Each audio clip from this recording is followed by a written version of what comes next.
Foi mais rápido que eu pude. Não, beijo. E como é que tá o garoto? Nossa, tá péssimo. Ele já não dorme faz umas 2 semanas. Eu já não sei mais o que fazer. Eu tô desesperada. Como é que isso tudo começou? Eu não sei. Ele comprou um livro.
Ele é o exorcista?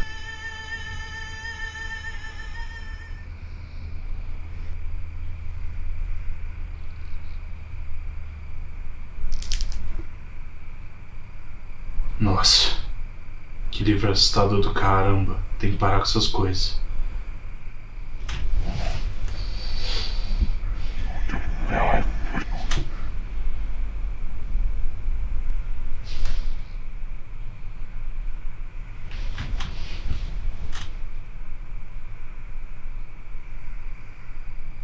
Satã? Hello. Não. Não, que isso? Que Não. eu preciso. Você é a minha última esperança. Por favor, volta aqui. Fala galera, sejam muito bem-vindos ao canal e hoje a gente tem um vídeo muito especial que a gente vai fazer uma review dupla. E ele é especial também porque ele teve a colaboração de um grande amigo meu, diretor de cinema, Manuel Rocha, junto com a Isadora Reis, que contracenou comigo na sketch também. Bem galera, para começar o vídeo vamos falar de O Exorcista. Bem, esse livro aqui foi lançado em 1971 e logo em 74 chegou uma adaptação que basicamente imortalizou essa história aqui, tanto para a literatura quanto para o cinema. Esse aqui é talvez a magnum opus de William Peter Blatty, que se consagrou no terror logo depois que ele publicou esse cara aqui. Ele esteve diretamente envolvido na produção do Exorcista e, por incrível que pareça, nas continuações, que acabaram não seguindo nenhum material editorial do próprio autor, mas teve dedo do autor ali na produção. Bem galera, nesse livro a gente acaba acompanhando a história de 5 personagens. Existem mais personagens na trama, obviamente, mas tem 5 principais. Primeiro é o padre Mary, e ele é como se fosse um padre já muito mais experiente na igreja, e ele é o primeiro personagem que a gente é apresentado na história. Ele está fazendo uma expedição no Oriente Médio ali, sentindo a presença de um certo mal, as pessoas estão se sentindo inseguras na rua, e ele está sentindo essa sensação ruim. Outros personagens que nós temos são a Chris e a Regan, que é mãe e filha, que elas praticamente são as protagonistas dessa história. Chris é uma atriz muito renomada que está tentando se desenvolver na carreira sozinha, pois ela é divorciada do seu marido. Ela, apesar de ser uma grande atriz, também tem muito interesse em dirigir filmes e ela está tentando alavancar a carreira dela com isso. E por ser uma atriz, ela acaba viajando bastante. Então ela e a Regan, que é a filha, acabam não ficando no mesmo lugar por muito tempo. Então a Regan acaba não desenvolvendo tantas amizades assim, mas o vínculo entre mãe e filha fica muito forte. E o livro deixa muito claro a relação de amor que as duas têm, a proximidade que as duas têm.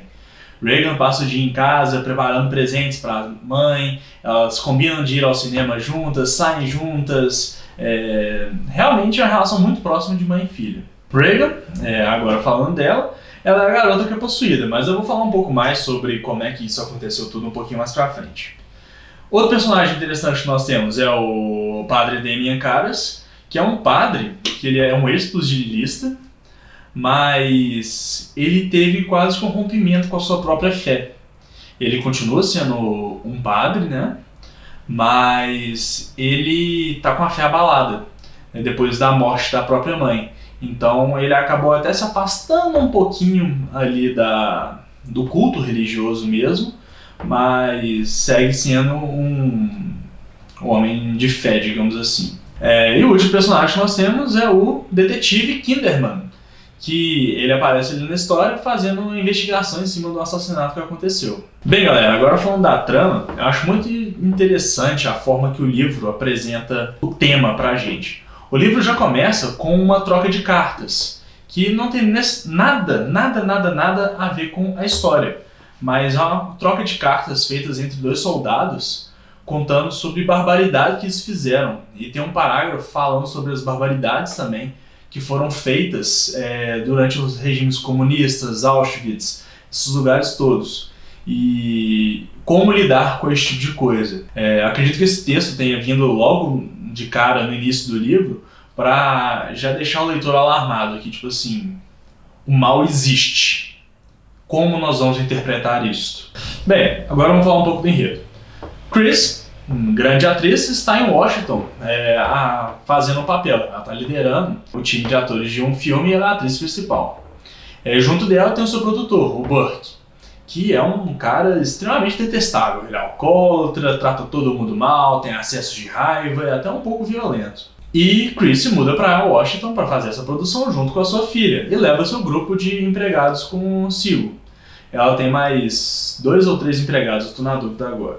Só que as coisas vão acontecendo, a gente começa a ter um vislumbre um pouco maior sobre a relação da Regan com a mãe dela, que é uma relação bonita, de amor, bem próxima. E na cidade começam a acontecer algumas coisas estranhas, tipo alguns rituais meio satanistas, colocando fezes em altar, quebrando cruzes, colocando corpos de animais em lugares sagrados.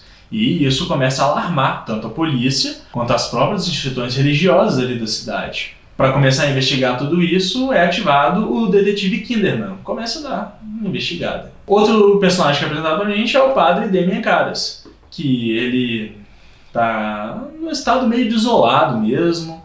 Ele tá com a fé extremamente abalada. Ele é um cara que gosta muito de ficar sozinho, mas ele, de certa forma, não consegue negar a ajuda a quem precisa. Então ele é um personagem muito interessante. É o personagem que eu mais gostei desse livro. Eu acredito que é o personagem que a maioria das pessoas chega a preferir também. Porque ele é bem complexo, porque apesar dele estar com a fé abalada, ele nunca se questiona sobre ele fazer o bem. É até bonito ver isso, que apesar dele ter perdido essa coisa tão importante, que é a relação dele própria com a fé, não impacta em nada o caráter dele. Então quer dizer que o bem nele existe, independente da fé ou não.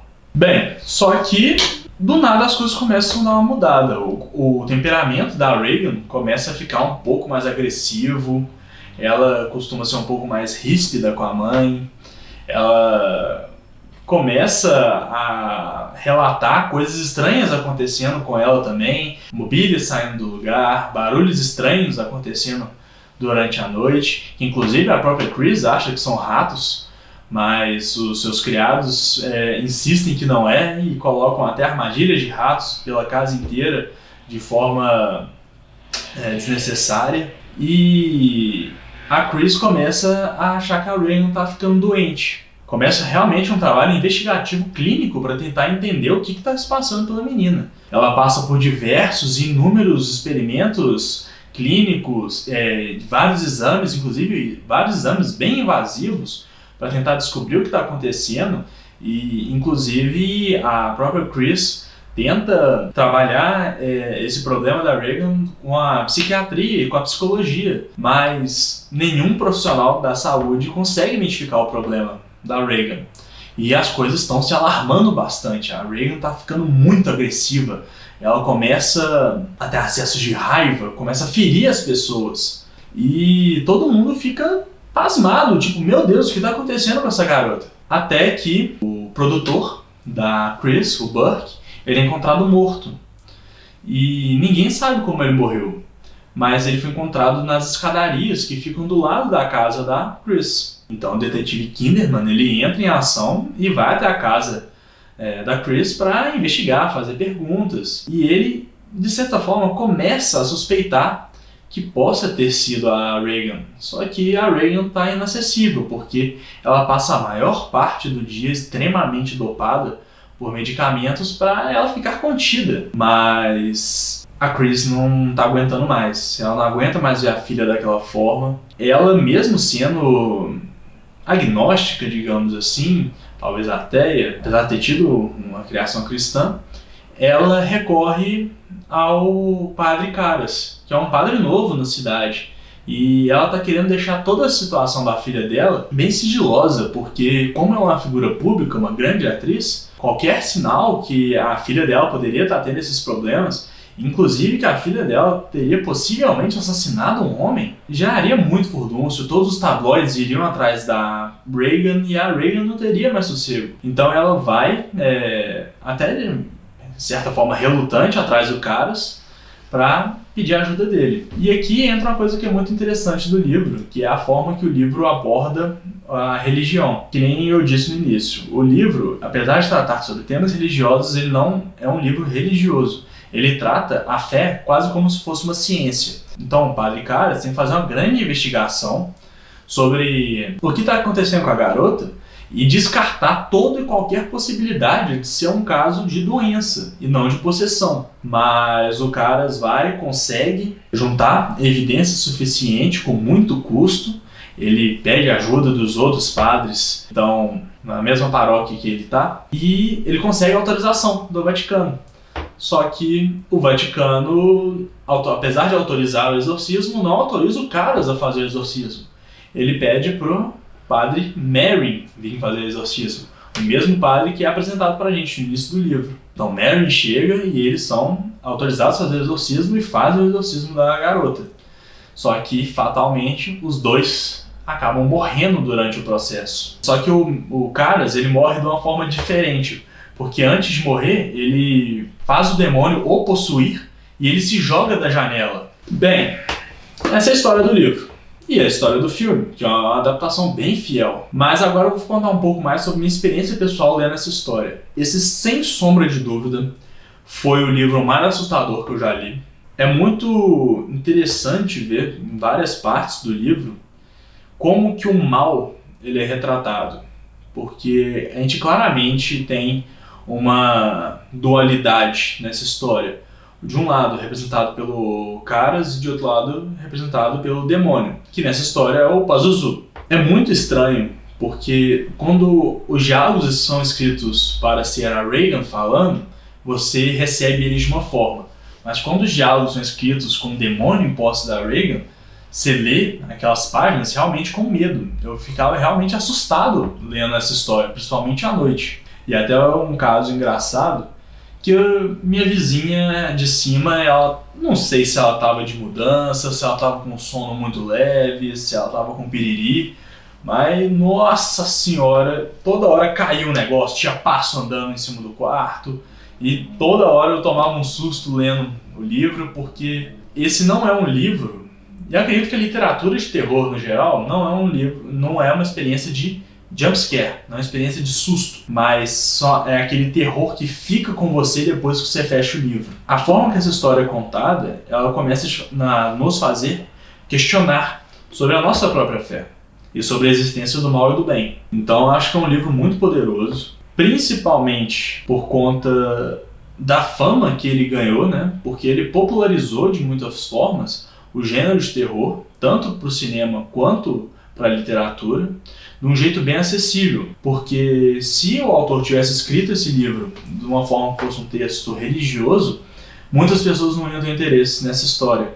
Mas como ela se trata de um livro quase de investigação sobre a fé e sobre investigação criminal, é muito palatável para todas as pessoas. Não cria uma distância entre o leitor e o objeto de leitura.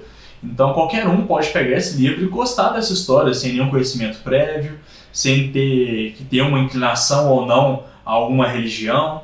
Então é uma história atemporal.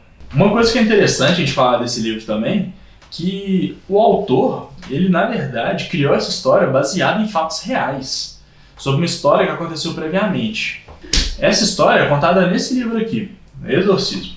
Aqui conta em mais detalhes sobre o caso real e tem grandes diferenças entre o caso real e a obra feita pelo Bately. De certa forma, uma pode ser lida completamente independente da outra. Você não precisa ter lido esse aqui para ler O Exorcista e nem vice-versa. Você pode consumir essas obras de qualquer forma. Só fazendo um comentário interessante aqui, porque a forma pela qual a Regan é possuída no livro é através de um tabuleiro de Ouija. E nessa edição aqui do Exorcismo, também acontece dessa forma, e a Darkside colocou um tabuleirinho aqui, quando a gente abre o livro.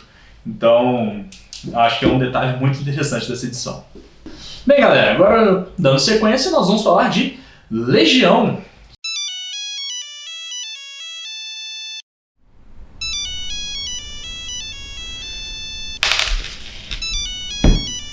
Alô? Calma, ele fez o quê? Leu o quê? Legião? Não, ele vai ficar bem. A editora que trouxe ele aqui pra gente é a Darkside, diferentemente do Exorcista, quem trouxe pra gente foi a HarperCollins. Uma coisa que eu já tenho que falar logo de cara. Que edição bonita esse troço aqui, meu Deus do céu! As cores, a cor da lombada, só que ela me causa um pouco de estranheza, só porque não tem o nome do livro aqui, não tem o nome do livro aqui, o nome do livro fica aqui. Logo depois de falar que é a continuação do Exorcista, do nome do autor, aí vem o nome. Bem, Legião se passa vários anos depois dos acontecimentos do Exorcista, e a gente acompanha o Kinderman, o detetive que está investigando o assassinato do Burke no primeiro livro e os acontecimentos de satanismo que estavam acontecendo em Washington. Infelizmente eu não gostei tanto dessa continuação aqui por um simples motivo.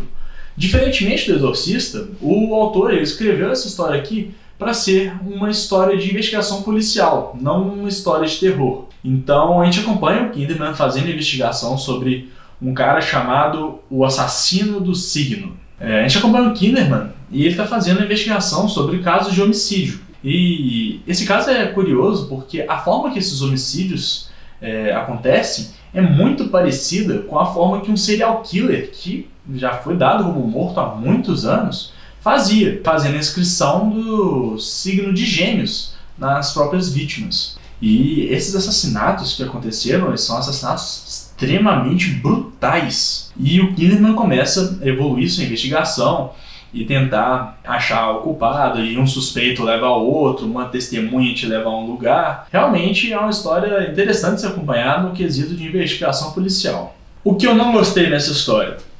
O Kinderman, como protagonista, ele não funcionou tanto pra mim, porque ele é um personagem que divaga de muitas formas e de forma muito lenta.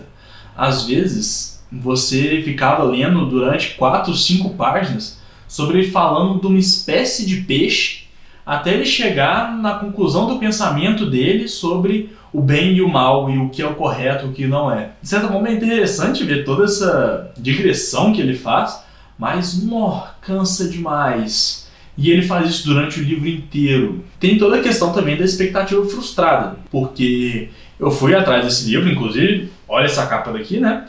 Procurando um livro de terror, mas não foi isso que eu encontrei. Inclusive, a única sugestão e aparição do sobrenatural acontece bem no finalzinho do livro, e eu não achei que ela foi muito satisfatória. Vou colocar aqui um aviso de spoiler, porque Legião não teve um filme tão popular quanto Exorcista, então a história que está nesse livro aqui não é tão bem conhecida. No finalzinho do livro, a gente acaba descobrindo que realmente quem estava cometendo esses assassinatos de forma sobrenatural era realmente aquele assassino dos signos, que cravava o signo de Gêmeos nas vítimas. Só que dessa vez ele estava possuindo uma pessoa. Essa pessoa é o padre Damien Caras, que é um dos protagonistas do Exorcista. Aí o livro conta sobre como que logo depois que o Caras pulou da janela e morreu e foi exorcizado, o Pazuzu viu aquele espírito ruim desse assassino também morrendo e, de uma certa forma, para se vingar, ao invés de deixar o Caras morto, ele fez esse outro espírito possuir o corpo do Caras. Ele tinha uma treta não resolvida com esse assassino, né? Ele tinha um problema não resolvido com o próprio pai, e toda a resolução do livro se dá quando o pai desse assassino morre. Aí o espírito meio que, tipo, beleza, não tem mais o que fazer aqui na Terra, meu pai já tá morto, saí. Aí o Caras morre. Então eu achei bem anticlimático, porque a gente acompanha uma história de investigação policial para depois descobrir que, não, foi o capeta, e não tem um embate final, digamos assim, né? Tipo que nem teve no primeiro livro, com os padres indo à casa para exorcizar o demônio. Realmente, eles souberam que foi o capeta, não fizeram nada em relação a isso, e o problema só foi resolvido sozinho. Lógico que tiveram outras coisas que aconteceram no livro. Quando o Kinderman descobre que esse assassino está possuindo o Caras, ele fica extremamente abalado. E esse assassino começa a ameaçar o Kinderman, inclusive a sua própria família. E esse assassino, ele está cometendo os crimes dele através dos pacientes da ala psiquiátrica de um hospital. Então, tem muito o uso dos inocentes para cometer o mal. E por serem várias pessoas cometendo esses assassinatos, eu acho que é por isso que a gente tem o nome de Legião. A gente tem um outro personagem, que é um médico do hospital também, só que a narrativa dele começa ali, ele começa a fazer umas investigações sobre o oculto, né? Que ele começa a fazer algumas gravações, começa a mandar para alguns lugares e começa a ver que ele consegue conversar e receber mensagens do além, digamos assim, de pessoas que já morreram. Mas essa narrativa acaba não levando para lugar nenhum. Pelo menos eu não achei satisfatória a forma que tudo se deu. E fico meio por isso, sabe? Então, foi uma leitura que eu acabei ficando um pouco desapontado com ela, talvez até por conta da expectativa que eu tinha. Agora eu vou tirar um aviso de spoiler aqui. Que eu já disse, né? A minha experiência lendo essa história não foi tão interessante, mas se você tiver interesse em ler um livro sobre investigação policial com alguns personagens que você já conhece, se você já leu O Exorcista, isso aqui é uma excelente pedida. Não é à toa que esse livro também fez um grande sucesso. Não fez tanto sucesso quanto O Exorcista, mas também ficou bem conhecido, bem famoso. Então eu acho que é uma história que vale a pena ser lida, mas eu acho que ela vale a pena ser lida com a expectativa correta. Não entra nesse livro aqui achando que você vai ter uma história de terror. Entra aqui procurando uma história de investigação policial. Então é isso, galera. O vídeo fica por aqui. Espero que vocês tenham gostado. Se gostaram, deixa aquele like, se inscreve aí, ativa o sininho, que aí você não perde mais nada. E caso tenha interesse em adquirir qualquer um desses dois livros, vou deixar aqui embaixo na descrição o link dos dois na Amazon, que se você comprar por lá, você acaba patrocinando o canal sem gastar mais nenhum centavo por isso. Bem, galera, muito obrigado por estar aqui e até a próxima.